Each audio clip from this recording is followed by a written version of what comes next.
Hi campers, hope you're doing well. Welcome to another video, and you join me at home, Barneys Bimbles HQ, or the control room, let's say.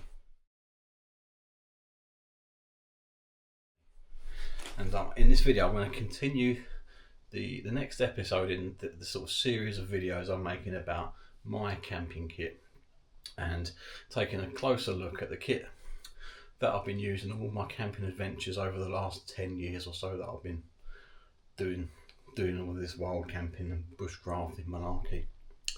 So in the last couple of videos on this series, you've seen me talking and showing you through my collection of tarps, and then the last one you saw me doing bivvy bags, and so it felt like a natural progression today to talk about sleeping bags and sleeping pads. I thought I'd mash these two together because they kind of seem to go hand in hand. The other videos I've sort of taken it upon myself to go out for a walk with this kit and show it off out in the great outdoors, but I've sort of had the sudden realisation, well, not sudden really, I've always known it, but a realisation that I'm a little bit kit pissed. Is that a thing? Where I've got a lot of kit here, and taking all of my sleeping bags and all of my sleeping pads out to the woods or somewhere nice to show it all off, it could be a bit of a mission. I don't have a rucksack big enough to carry all of this lot. So yeah, this video I'm going to film it at home. So before I get into it though, I'm going to do the sleeping bags first. But before I get into that, I thought I'd show you how I store them when I'm not out on a camping adventure, because it's always recommended that and this is from the manufacturers, that you don't store your sleeping bag in the compression bag that it comes in. A lot of the higher end sort of down-filled sleeping bags come with these large sort of mesh sacks, but I don't have a down sleeping bag, and none of my sleeping bags come with a large sort of storage sack. So what I use to store them at home is an old pillowcase. Got a couple of pillowcases here which I loosely store my sleeping bags in, and that seems to work just fine. It's nice cotton fabric, so it's nice and breathable. They're not going to get mouldy and musky and horrible in here. And so yeah, top Barneys Bimbles tip for you right there, folks. Use an old pillowcase to store your sleeping bags at home. Right, I'm going to sort of put these away into their stuff sacks now, so you can see what they look like in their compressed state. I'll bring you back. But before I do that, it's 3 o'clock here at home, so I've cracked open a little something nice whilst I make this video. A nice Belgian double.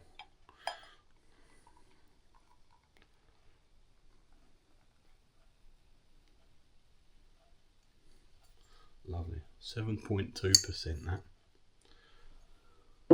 My wife got me that the other day. Cheers, folks.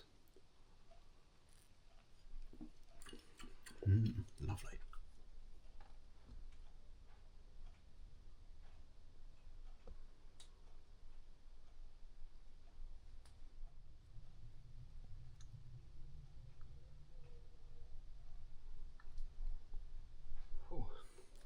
That was hard work packing up all of them sleeping bags. It's really hot today, it's like 25 degrees outside. And here I am, sitting in the back bedroom, filming a video. I should be outdoors, shouldn't I? What am I doing? But anyway, I've got 4 sleeping bags. This is a British Army issue Arctic sleeping bag. You might have been able to guess by the sheer size of it. It's in a dry bag because I don't actually have the stuff sack that comes with these sleeping bags. You have to buy that separately, I think, and I've never bothered because I very rarely use this sleeping bag. It is for car camping essentially, because look at the size of the thing. You know, it's the size of my torso.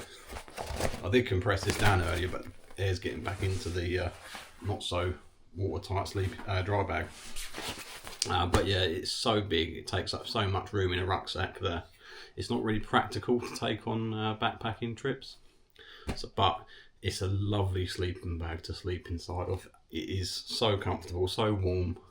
When I'm out in car camping in the winter, this is coming with me without question. It is just a wonderful bit of kit. I'll get it out in a moment.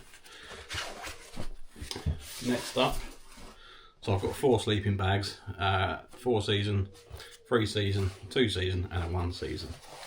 So this is my 3 season sleeping bag in its compressed state, sort of a little bit bigger than a bowling ball, I'd say. And this is by Alpkit. It's the Mountain Ghost 300. This isn't made anymore, folks. It's one of their synthetic fill sleeping bags. All of the sleeping bags I'm going to show you are synthetic fills.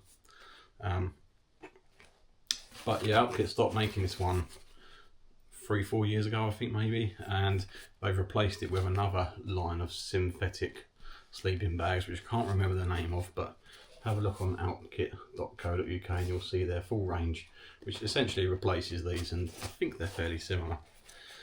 But as a 3 season bag, this one's quite impressive. It's really lovely and warm. It has a comfort rating of -5. Don't know why I'm looking at that because it doesn't say, but I know that the comfort rating is -5 on this. And I've tested that as well. I've actually slept in this about -4 or thereabouts, maybe a bit colder, and it has been fantastic. I've only ever slept in it with just like base layers on, sort of pair of long johns, boxer shorts and t-shirt, and that has been more than capable. Great sleeping bag. And then we're getting into the sort of my 2 season sleeping bag here, which is Rab. This is the Solar 2 sleeping bag. You can still get a version of this sleeping bag from Rab. I think it's called the Solar or the Eco Solar now, or the Solar Eco, but it's nigh on identical. This is good down to -1 degree centigrade or 30 Fahrenheit. And this is a fantastic bag as well. This is the most expensive one in my collection. I think this was about £120. But I've had this a few years now. It's been on many a camp. You'd have seen me using this on many a camp in my videos. And it has been one of my sort of mainstays for most of my sort of backpacking trips, particularly in the in-betweeny season, sort of in sort of spring, autumn, and then getting into winter as well. Yeah, really punches above its weight. -1, I've sort of definitely slept in it down to that. And that's the thing, when you buy products from trustworthy brands, you can normally trust the sleep ratings on them. And then last but not least, we've got my Snugpak Softie free Merlin sleeping bag. And this is my 1 season sleeping bag. I got this in January this year, so where are we now? We're in August now, and I've used it on every camp since January that I've used a sleeping bag. This is what I've used. It's a fantastic sleeping bag. Has a comfort rating of 5 degrees centigrade or 41 Fahrenheit. Snugpak, while they make a wonderful sleeping bag, their temperature ratings that they put on their products are famously quite optimistic. When you've only got to do a little bit of research, read reviews and online, look at comments on videos, everyone says the same thing about these, that their ratings are quite optimistic, and I certainly couldn't disagree with this. I've slept in this down to around sort of 7 or 8 degrees and have been comfortable, but you wouldn't want to go much colder than that, I think. And I'm using myself as a sort of barometer here for how these bags perform. Everyone, of course, is different. Some people sleep warm, some cold. I'd certainly put myself in a sort of average sort of space. I don't think I sleep neither warm nor cold. I'm definitely somewhere in the middle. But yeah, 7-8 degrees is the comfort rating for this, not 5 in my opinion. but the build quality on this sleeping bag, the compactness of it is just fantastic, and that's one of the reasons why I've sort of gotten to sort of use it as much as I have done this year alone. So that's my sleeping bags. I've also got a couple of wool blankets that you'll have seen me using in my videos. First up, I've got my Outhouse merino wool blanket. I've used this an awful lot of times for some sort of old school type camps where I'm out sleeping with wool and canvas in front of a fire, and that's where it really, when this comes into its own. This isn't 100% wool. It's a sort of 80% merino wool, 20% sort of synthetic fibres is what it says on this here, and it's made in India as well. And it's got really nice sort of dense sort of weave in the fabric. It's really tightly woven, which makes it quite nice wrapping yourself up in and sleeping. And it's a really large blanket as well. It's something like 2.4 meters by 1.6 meters. So yeah, really generous size for a wool blanket. And then I've got this one here from Tweed Mill, which is a UK company. This is made in woven and sort of made in Britain. Using this particular blanket is made using recycled sort of wool fabrics, which is why it comes in this groovy pattern. So it's just using bits of reams of wool where there's only a little bit left. And this is actually advertised as a picnic blanket. This is 1.5 meters by 1.3 meters. It's quite a it's 100% wool, this one. It's quite a loose sort of weave to the fabric. You can really sort of tell the difference between these two, where this merino blanket here is quite tightly woven and this one's a lot looser. And I've used this on its own once on a camp fairly recently, actually, in a recent video, and I put this inside my British Army bivvy bag essentially, and it was perfect. Just draped it over the top of me inside the bivvy bag, kept me plenty warm enough. And the thing I like about it is that you can really roll this up and pack it down nice and small, and yeah, it's really quite convenient to use. I'm tempted to do another camp this month actually, where I'm just going to use this, or maybe my other wool blanket. I haven't decided yet, but it's just a nice thing to have at camp. And the other thing that I've used this for is in the February camp, when I had this Snugpak bag. I used this as a kind of liner for the sleeping bag, because that camp was well around freezing, and this is not good for freezing. And these two together with this as a liner inside the sleeping bag worked perfectly. I was really pleased with that. So that's a quick canter through the sleeping bags. What I'll do now, folks, is I'll get them opened up and out of the stuff sacks and have a look at them.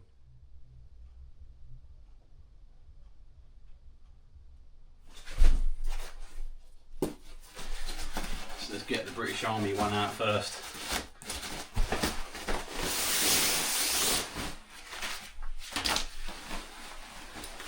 Such a beast. I think this must weigh about 2.5 kilos.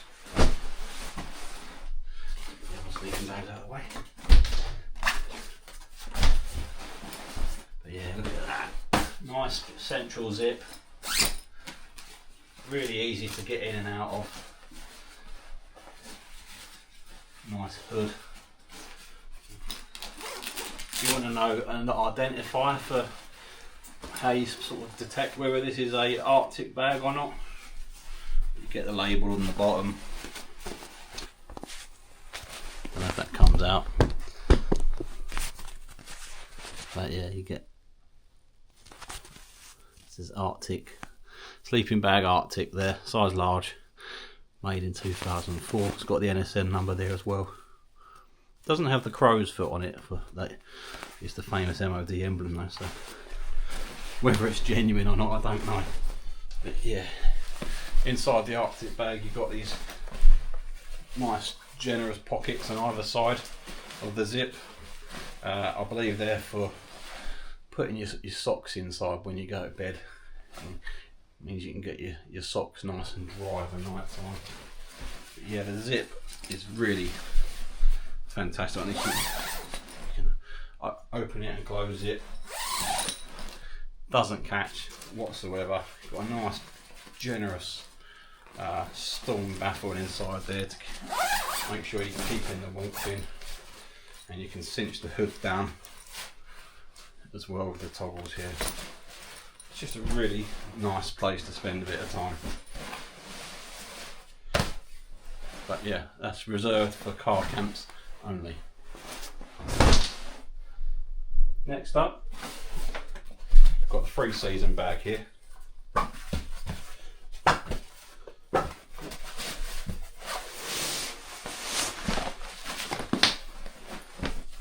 Side zip on this one. This is the Alpkit Mountain Ghost 300. Again, it feels quite a weighty sort of beast. Standard sort of mummy shape to it. Nice YKK zipper down the side. This zip isn't as good as the Arctic bag, but it works pretty well. You just got to take a bit more care with it. Nice collar around the middle, and nice hood with a drawstring, and there's a drawstring on that neck collar as well there, so you can really keep the warmth in. I'm going to get in this one. What am I doing? Making a lot of meal of this today. So if I get in, there is one problem with this sleeping bag that I know, which is this is a sort of regular size one. I think you can get a large as well or a long, and it's a little bit on the short side. I'm 5'10", 175 centimeters, and I think this is 185 centimeters long. And I've noticed that it's a little bit of a squeeze in terms of your height. Ooh. There we go.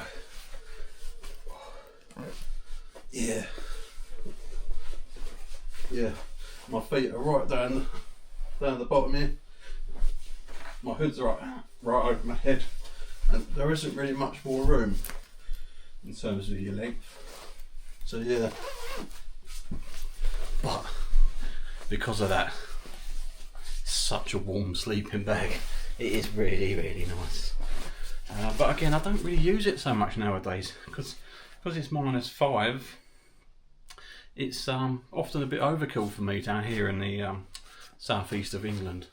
It very rarely goes below 0, is the truth of the matter. Yeah.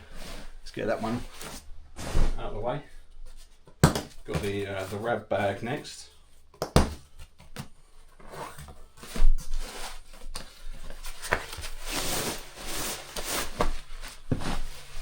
And this one is noticeably lighter and sort of thinner in terms of insulation over the other two bags. You really notice a difference now, but it's still a really nice construct. I think it uses Primaloft filling in it, which is kind of almost down-like, but not quite.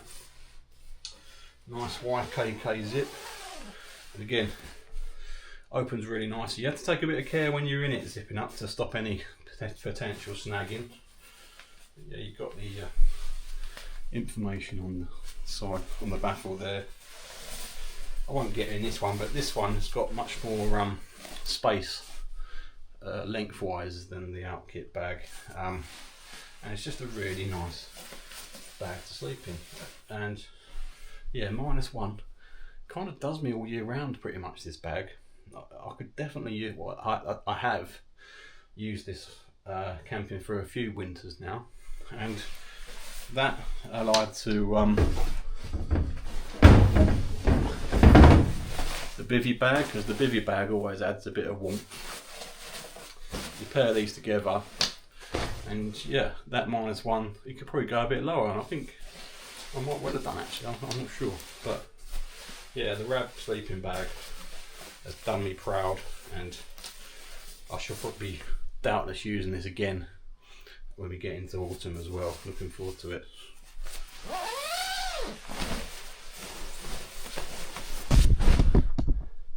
And last but not least, we've got the Snugpak Softie free Merlin sleeping bag.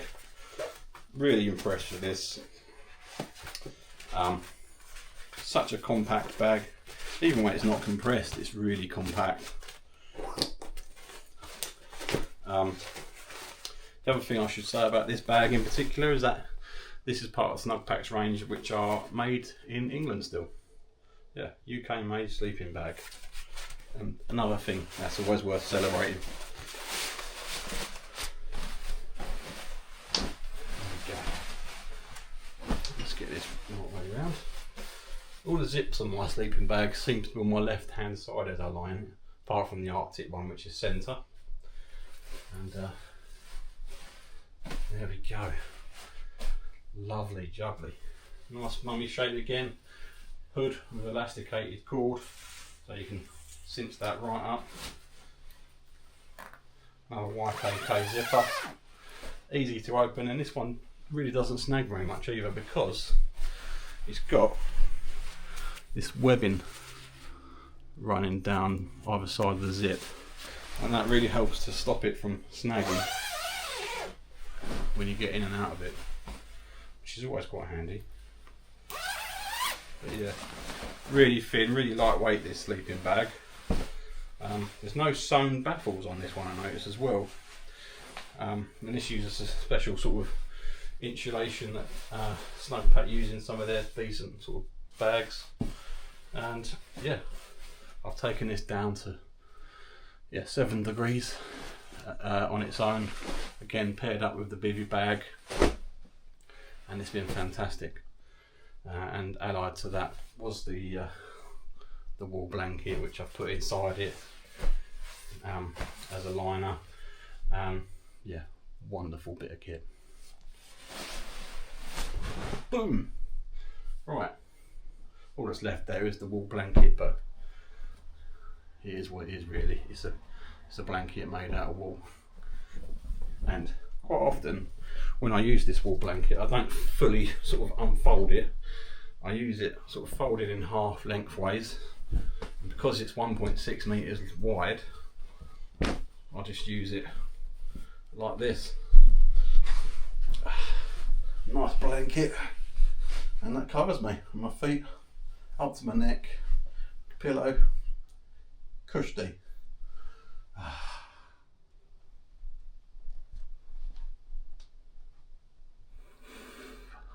It is so hot today, I'm sweating bullets.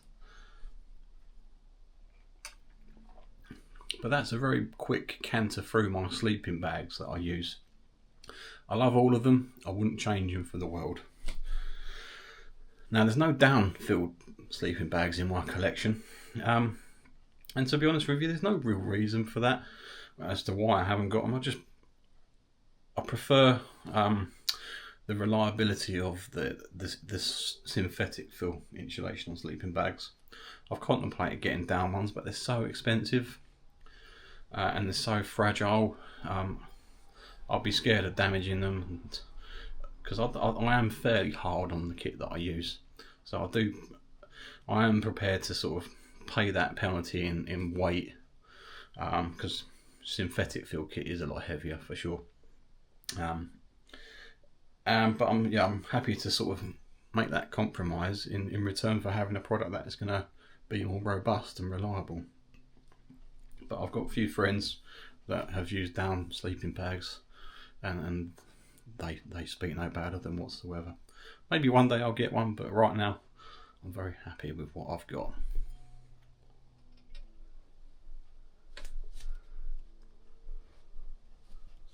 Hello mate. You alright? You come to interrupt my video? Yeah? This is Digby, everyone. What are you up to? He's probably just woken up, he's been downstairs asleep. I'm trying to film a video with you, mate. Thank you. Thank you.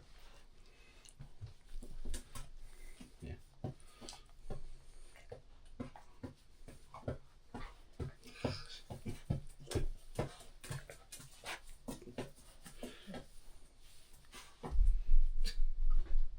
See you later.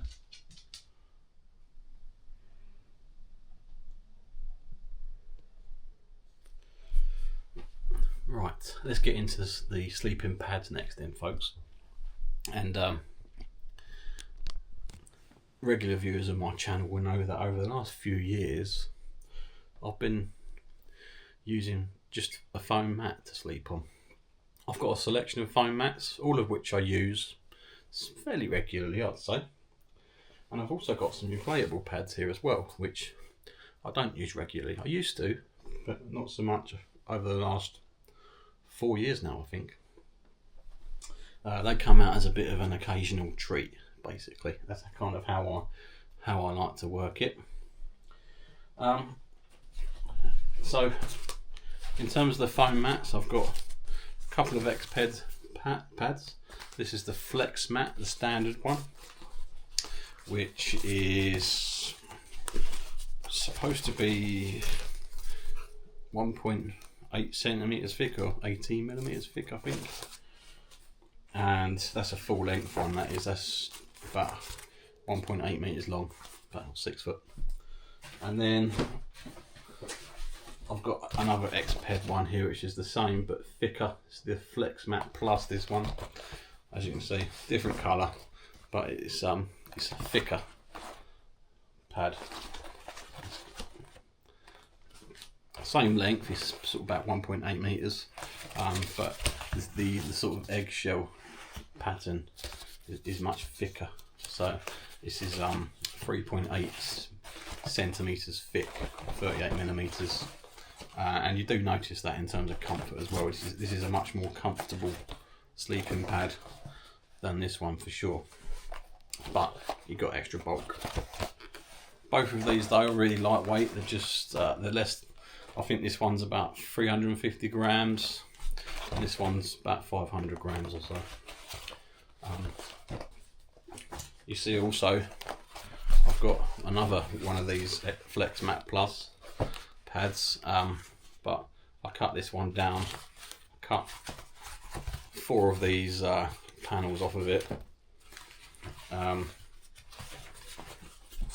so that it's sort of long enough to go from my neck down to just above my knees, and that made this one a lot more practical to use. So yeah, I'm a big fan of all of those products really. The Exped mats, they're a lot cheaper than the Thermarest equivalent. According to the R ratings, the blue one is about 2. It has an R rating of 2. This one has an R rating of, I think it's 1.8, 1.5 or thereabouts. I'll come back to the R ratings at the end of this though, because I've got a bit of a rant about that. And then next up, I've got a couple of more conventional rolled up mats. I've got a Multimat one here, which is cut down.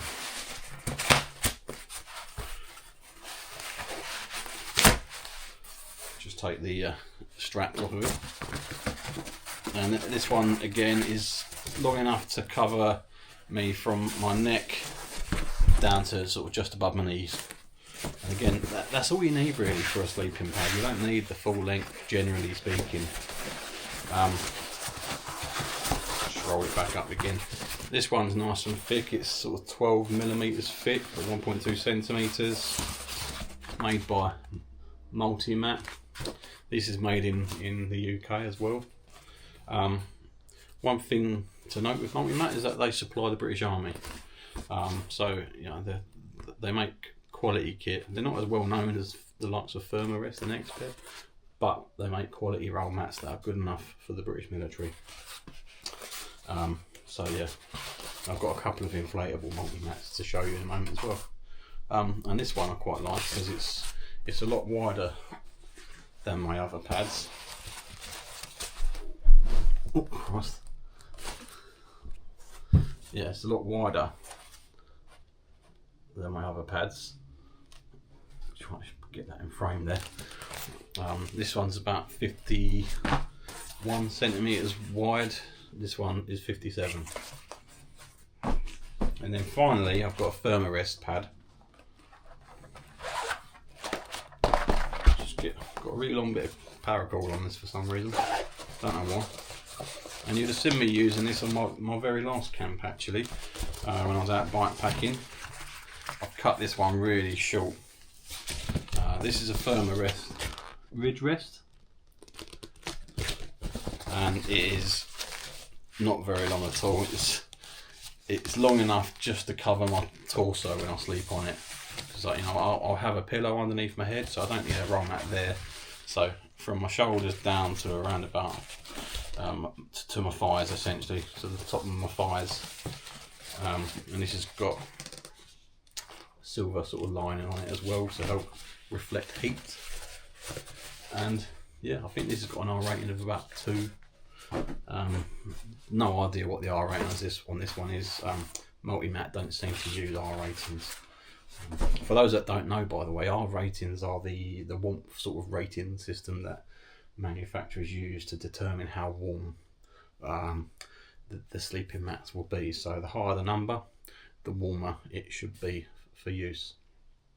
And I think generally speaking, manufacturers say that you should have an R rating pad of 3 to 4 upwards for 4 season use, and then anything below that is for sort of 1, 2 or 3 seasons.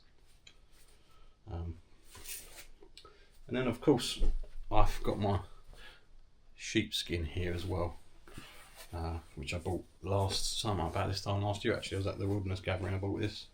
Picked this up for £35 at the Wilderness Gathering, and it's just covered my t-shirt with loads of dirt. And I've used this as my sole sleeping pad a few times now, and it is surprising how effective this is. I've got to say, I have not been cold sleeping on this. And in terms of length, it is big enough to cover my torso. Let me just stand up and show you actually. There we go. So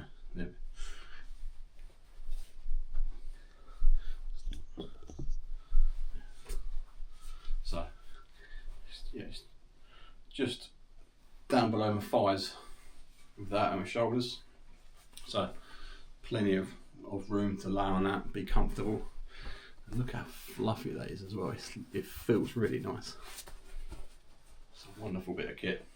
The only downside to this though is that it's fairly bulky and awkward to carry, much like my other sleeping pads really. And that's why I'm cutting them down really, because they're fairly bulky to carry. You'll see me put these on or under my rucksack. Sometimes I stash this one inside, because you can fold this one in half like that, and then that slides down the back of your rucksack quite nicely. The other thing I like about these accordion style ones is that they make for quite a nice seat when you're sitting around the fire or at camp and you want to sit down. Then that works quite well.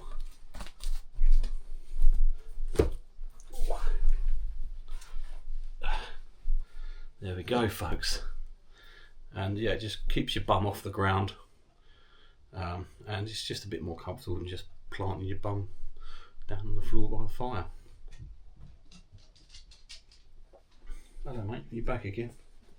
What's up, you bored downstairs? Do you want me to put the cricket on? Yeah, we're going to watch the cricket in a minute.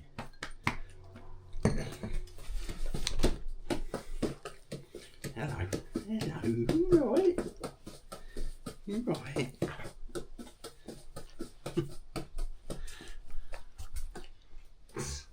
Okay, so last but not least folks, I've got the inflatable sleeping pads. I've got 2 Multimat self-inflating pads here, and 1 Exped Downmat. I used this a heck of a lot when I got it. My wife bought it for me a few years back. She got me for Christmas one year. When she bought me this years ago, she paid £59 for it or thereabouts.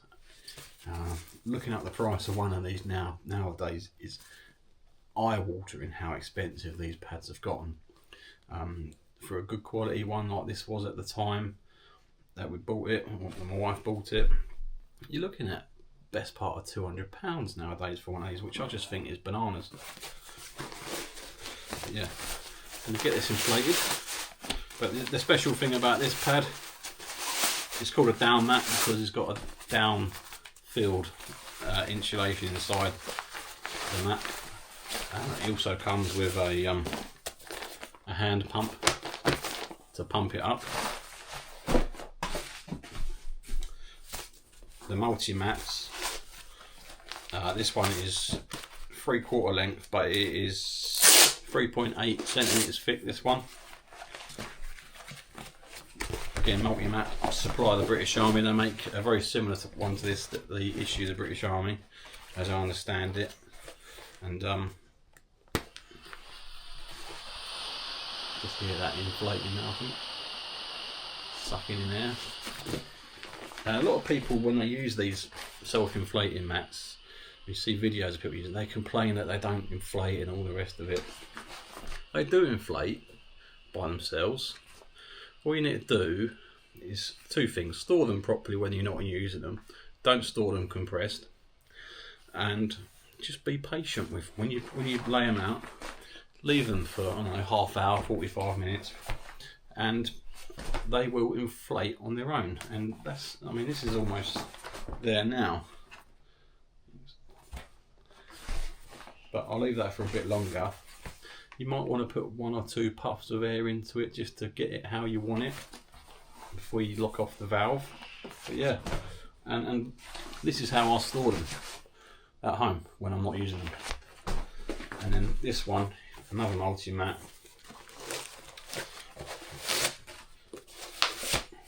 I bought this last year on a whim in the January sales because it was really cheap. I paid 12 quid for this.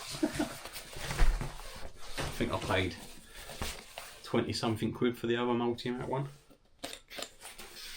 Again, you hear it inflating. This is a full length one, this one, but it's only 1 inch thick, or 2.5 centimeters thick in terms of the mattress. But I'll leave that to inflate. I'll pump up the Exped, and I'll show you what they're like.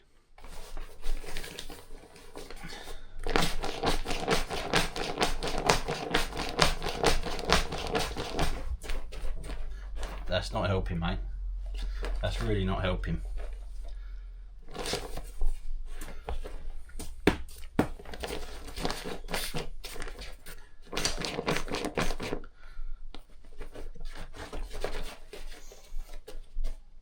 Because they're really durable as well. They can take dogs walking over them and stuff.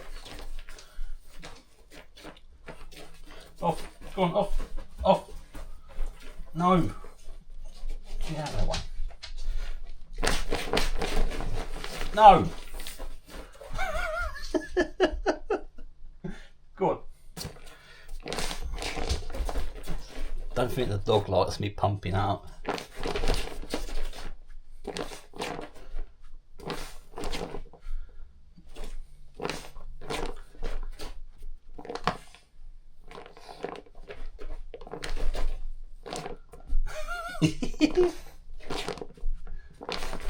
No.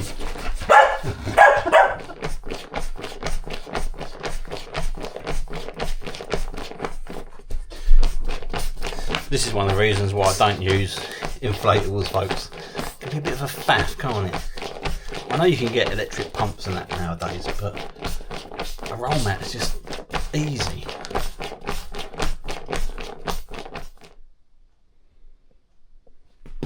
Oh. There we go, folks. And there's my dog. Oh.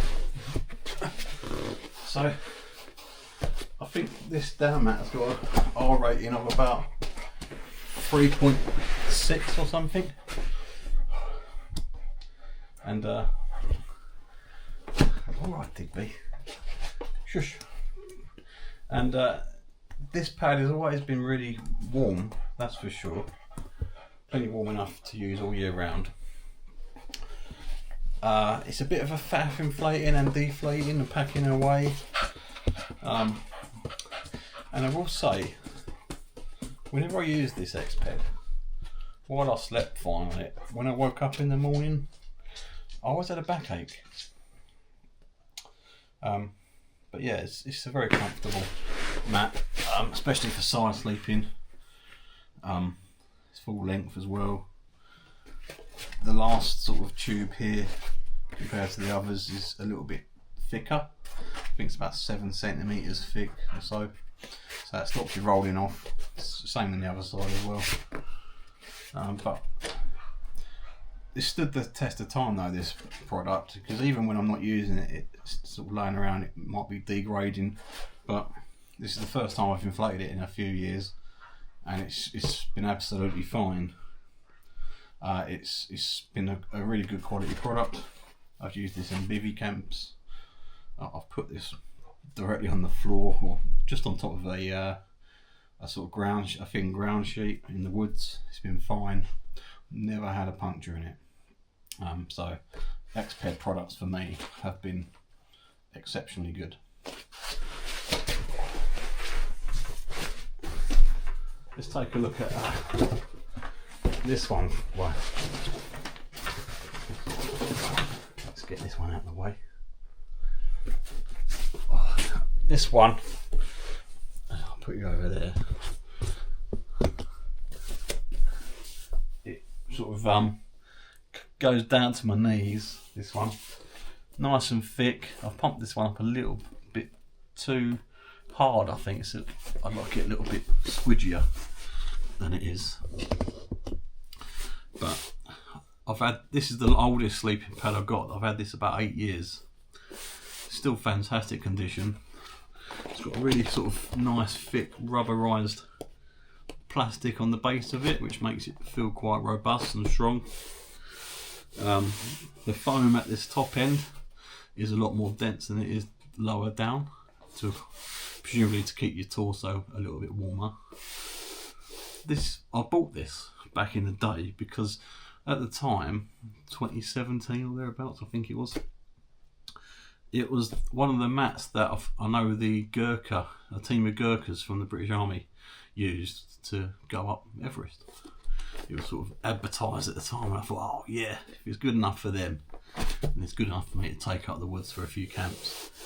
And I paid, as I said, I paid about 30 quid for it. It's never let me down. It's been really warm, really comfortable, really good product.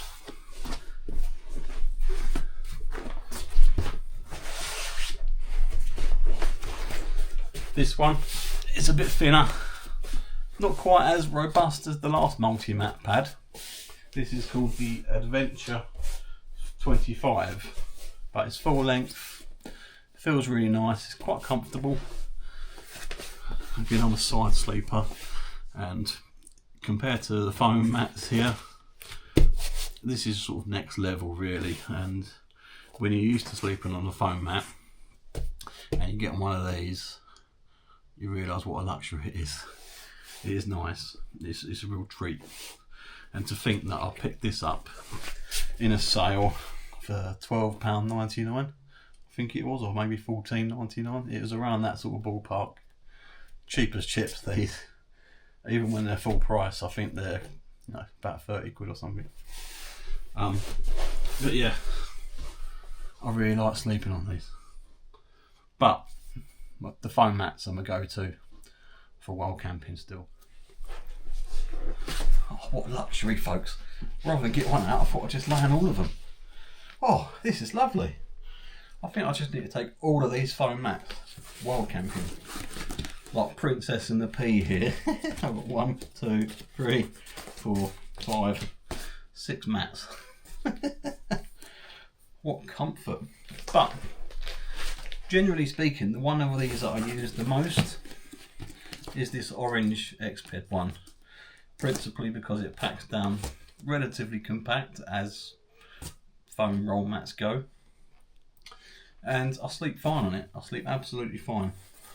I slept fine on this cut down foam one on my last camp. It was a real test for me, that one. I wanted to see how I got on, and that was fine as well. I might well use that next time out. If not, then I'll use the sheepskin. And it just works well with the rucksacks that I want to use it in conjunction with, in terms of the way that I pack my kit. But yeah, I absolutely love sleeping on foam mats. And the reason why I use foam mats over inflatables is manyfold really. I like the simplicity of it. Foam mat's never going to let you down. And whenever I use the inflatables, I'd always have the anxiety niggling away in the back of my head that one day that's going to fail on me and I'm going to have a miserable camp because of it. It never has, I must say, but it's always niggling in the back of my mind. And a few years ago I just started using the foam mats. It took me about 4 or 5 camps for my back to adjust to just sleeping on a foam pad. Yeah, I remember the first one being, I'm not sure about this. It's quite uncomfortable. I was never cold, I'll say that much. It's quite uncomfortable. But I stuck with it, I persevered, and then 4 or 5 camps down the line, I was thinking, you know what, this is all right. I'm used to this. And I've stuck with it ever since. And quite a few people ask me about using the foam pads on their own. And that's the thing that you got. The thing I say is that the first time you use a foam mat on its own, you'll hate it. It'll be a really grim camp for you. But stick to it, persevere, don't throw the mat away. And before you know it, your back will get used to sleeping on that harder surface. And you'll love it. You get used to it, and that's exactly what I can sort of vouch for really with it. I sleep on my back, on my side. I'm a rotisserie sleeper, but I've never been cold. I use these all year round, and I've always been perfectly comfortable. Yeah, it's wonderful. And I said that I wanted to mention R values just for a moment, because a lot of manufacturers are kind of weaponized R values in their marketing now, I feel. You know, you're getting ever and ever higher number of R values on sleeping pads, the inflatable ones in particular, saying that you need a really high R value to get through the coldest winter. I'm seeing some with sort of like R values of 7, 8, 9, and the prices are going up in line with those R values as well, and it's just getting ridiculous. And I'm a little bit sort of cynical about it, if I'm honest with you, because for several years now I've been sleeping on this Exped mat here, this orange one, the bog standard one, R value of about 1.8 I think, or 1.5. According to the manufacturers that make these pads, that should only be good for me to use in the summer.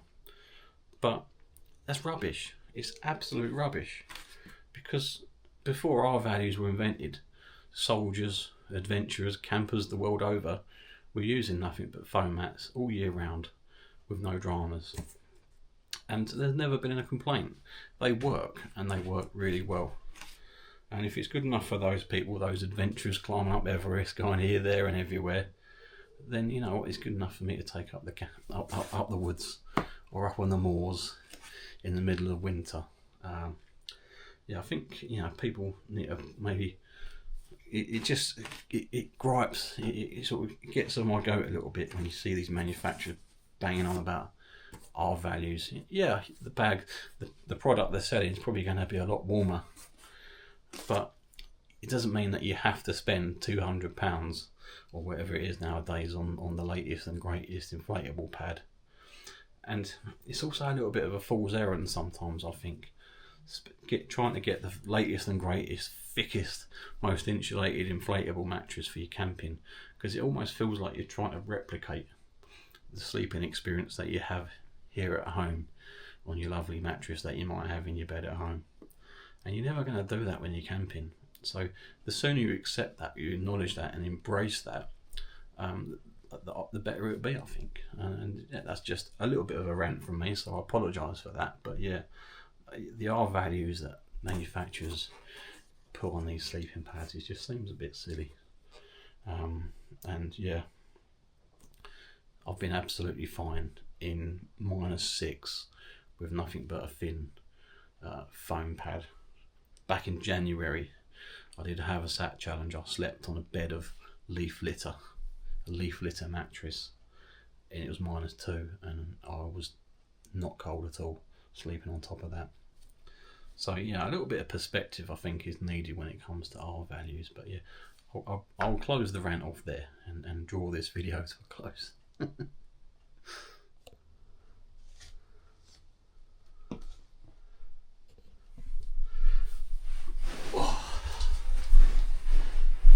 Come on in. So there we go, folks. That's a little bit of an overview of my sleeping bags and sleeping pads. I wish I could just take them all out like this every time. That would be amazing, wouldn't it? What do you think? Yeah. Digby likes them. Didn't like me inflatables though. He didn't like me pumping that up, did you, mate? But yeah, that's a little rundown of what I've got, what I use and why. A little bit ranty at times, so I apologise for that. But yeah, let me know what you think. What sleeping bags do you use and swear by? What pads do you enjoy using?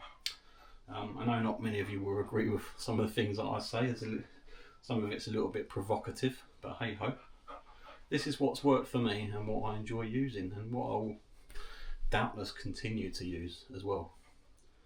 I do sort of fancy getting a Thermarest foam pad at some point, just to try that one out. That one's always appealed to me. But otherwise, yeah, maybe the British Army one as well. I fancy getting that one too. I should have had that one in my life, really. Yeah, Digby likes. Are you going to go to sleep? Yeah, in the nights? Digby and I are going to go and watch some cricket in a minute downstairs. I've got to pack all of this away, and I'll try and get this video edited and uploaded. I'll see you later. And yeah, let me know what you think. And I'll carry on putting another camping kit video out in due course. I'm not sure what the next one will be. Let me know what you want to see. What bit of the kit do you want to see next? I've done shelter, bivvy bags, sleeping systems. I might do cook kits next, perhaps, or something. I don't know. Let me know. But hey, I'll sign off there. Let you go. This is probably going to be a long one, in which case I apologise. And I'm sorry that I've filmed it indoors here. Next one I'll get out for a walk and go somewhere nice. So yeah, thanks for watching, and bye for now.